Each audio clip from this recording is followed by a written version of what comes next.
To business today. They say, remember that famous quote, ni kama video, ni kama movie. Well, touching on the creative industry, the French Embassy and the Producers Lab have launched a 5-day film training at the United States International University Africa campus, inviting participants from 5 countries: Kenya, Uganda, Burundi, Rwanda, and Tanzania. The French Embassy has sponsored the 5-day training program to the tune of 19,000 euros, an equivalent of about 2.5 million shillings. Speaking during the launch, French Embassy's regional audiovisual attaché, Serge Nouquet, said that the growth of the film industry has immense potential, and it all starts with proper training of the next generation, not only in filmmaking, but also all other aspects that range from marketing and selling film, as well as funding.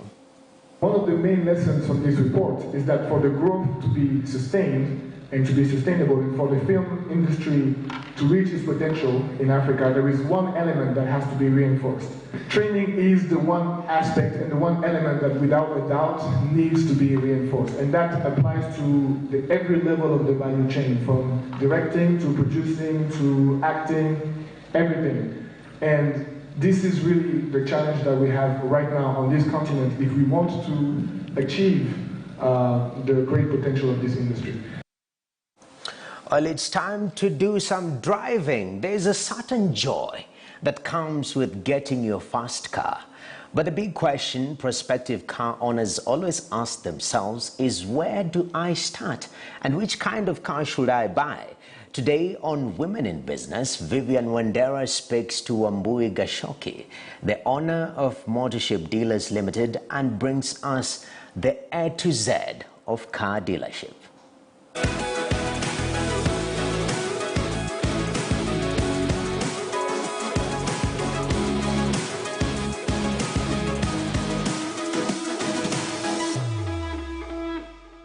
Today on Women in Business, we are taking you into the world of car dealership.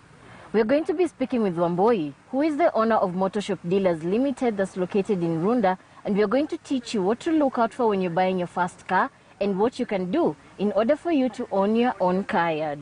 The motor vehicle industry is largely dominated by men, who have for years been presumed to know more about cars than women. However, one woman is setting out to change this narrative. My name is Wambui Gachoki. I am the director of Motorshop Limited. I sell cars. So Wambui, how did you get into the world of car dealership? I started as a salesperson. I was earning commissions. The one thing I found out along the way is that I loved interactions with customers. So when I became, mature in the business a bit more, I started looking at it like, what if I started my own thing? What if I started interacting with customers and open my own company name? Because it started as just a company name, not a limited company. I didn't have a yard at the time, so I was sort of a broker on the side, and I would meet my 1, 2, 3 customers, make my commission. But the one thing I really enjoyed was interacting with them, talking to them, making friends along the way. So for me, it didn't start necessarily because of money alone. It started because I loved getting to hear, about customers, about their day, and trying to put myself in their shoes and see, apart from what they want, can I provide what they need? So basically for me, it's more of a passion, but also the money is not bad. So. Take me through the A to Z of car dealership. We can look at it 2 ways. Maybe you don't have the money to start a car dealership per se. What if you want to just be a car dealer, aspiring to have a car dealership that is a physical location? You start by identifying your market, identifying customers and what you, because cars are many. You need to know, like, do you want to be like us who deal with basically all models, or do you want to major in maybe Mercedes, or do you want to be high-end only? You need to identify what you really want to do. Also source the cars, because of course you won't sell the cars if you if you want to be a broker, you have to partner with the correct dealerships for you to be able to outsource the cars from them. If you want to now open your own yard, that's where capital comes in. Of course, you have to identify your market. You have to identify location. It's also very important because some places the customers don't want even to come in. Maybe you're looking for high-end customers. You have to look for a high-end location. If you want to maybe start with average or below average cars, the smaller ones, also you have to know where do you set up. I mean, so basically location, capital, you have to have very good customer service because competition is very high. Dealerships are so many, so basically you have to really be good at handling the client because otherwise the client has the money, they can just walk into the next dealership. You also have to know cars.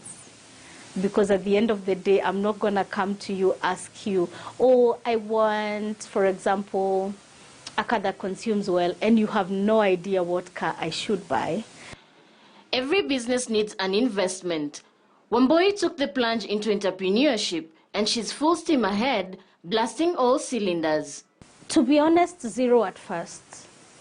How so? Because I didn't have the money, but I had the clients to get me from point A to B. So what I used to do, I used to outsource cars from known dealers who trusted me along the way. So I would get a client, then walk in with a client to another dealership because I don't have a location. So yes, my investment was zero. Then I realized now, apart from selling to customers, I know I had to invest in marketing. And that's where the investment now starts. I think the first advertisement I ever paid was maybe 8,000 shillings.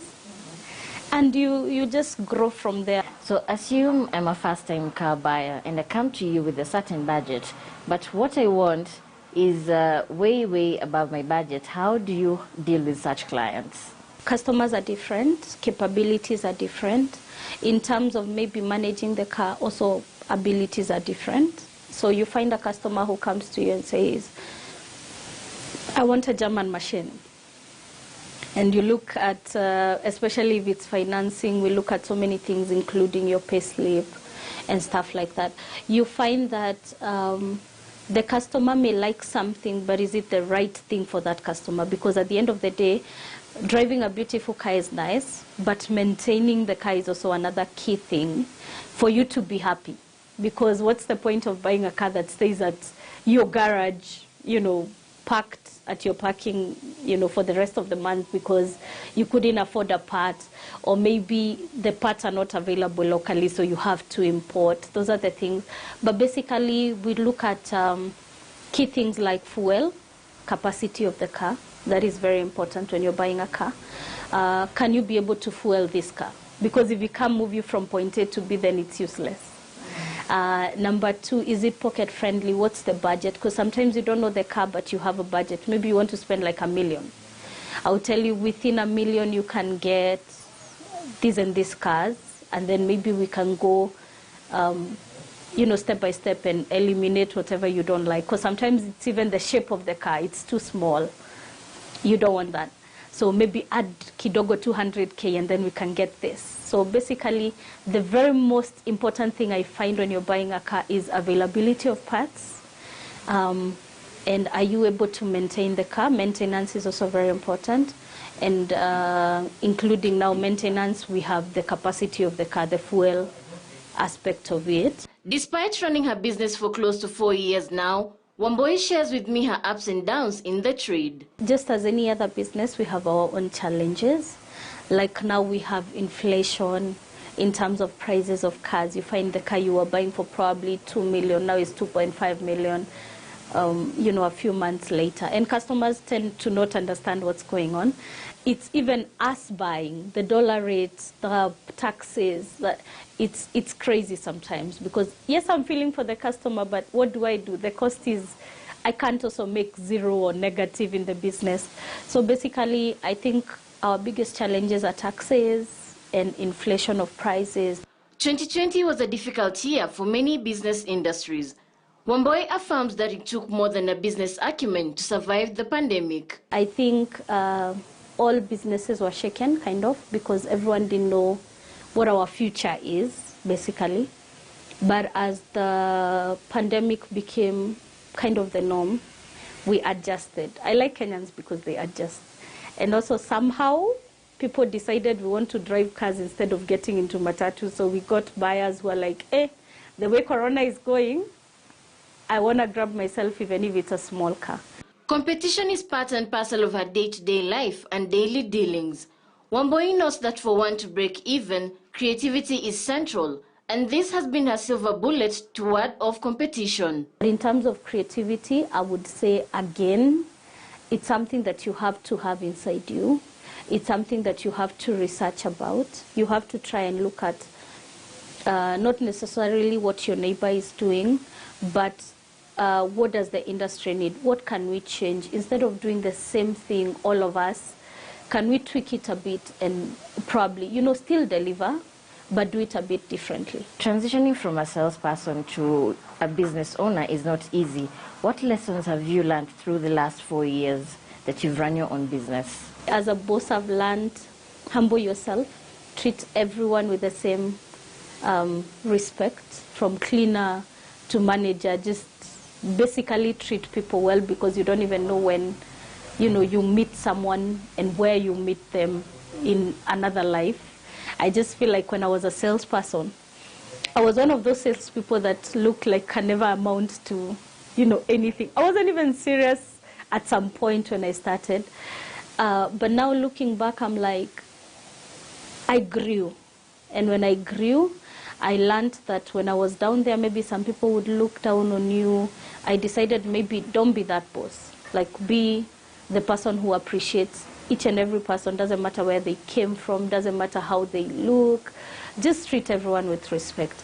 As a boss, I would say humility is key. Also, love your team. Treat them like family. I mean, once you take care of your team, the money comes, they'll take care of you. What advice would you give other women who are looking to start their own businesses? I would say you can do it. Just believe in yourself and go for it, because the more you stay in your head telling yourself, maybe let me start tomorrow, or maybe I can't do it, or maybe I need more capital first, you just need to make a step and go from there. Sometimes, most times than not, you learn along the way. Yeah, you just need to believe in yourself, because the more you sit on your talents, then someday you wake up, another person did whatever you were, telling yourself, I'll do for 1 year, 2 years. You feel bad, you feel down, and that could be you.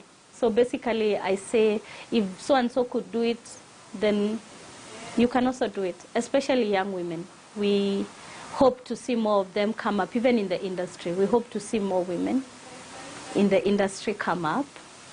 It would be nice. It would be nice to sit on the table with women. Transitioning from being a salesperson to owning your own business is not easy, as running a business comes with its own fair share of challenges.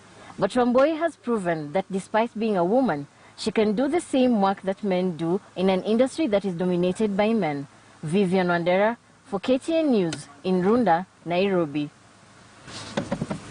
To share. That was perfect. Nilikuwa hapo 22. Kanyaga madam.